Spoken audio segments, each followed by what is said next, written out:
U rikthye në Shkodër shtëpinë e madhe të humorit shqiptar në festën më të madhe të qeshurave në shqiptari, Festivali Mbarkombëtar i Humorit.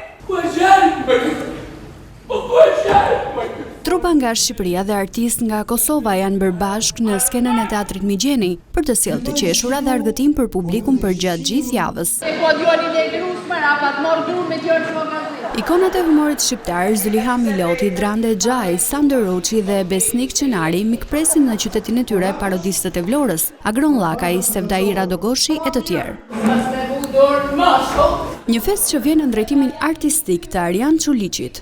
Po jemi munduar që kësaj herë të japim rëndësi për zgjedhjes së materialeve dhe për zgjedhjes së interpretëve.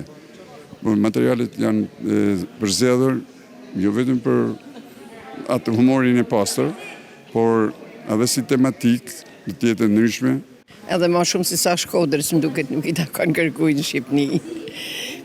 Kjo quhet festival në fakt.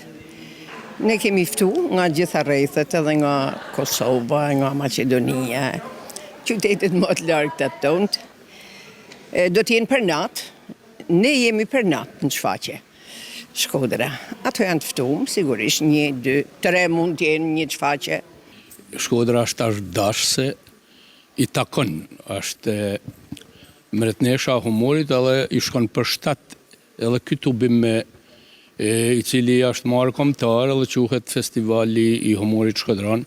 Nata sunde për ligji do të ketë, regjizori ka tentuar, më duket se ja ka arrit me pas një amalgam gjanë rolesh dhe karakteresh, të cilat duke kanë edhe ai veti sigurt, sepse trupa dhe kasta është e përgjithshme.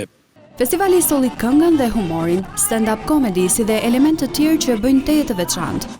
Çdo mbrëmje deri më 8 dhjetor, Shkodra dhe miqtë artistë nga Trojet Shqipfolse do të buzëqesh me humorin, si dhe do të kujtojë disa prej emrave të mëdhenj që sot nuk jetojnë më.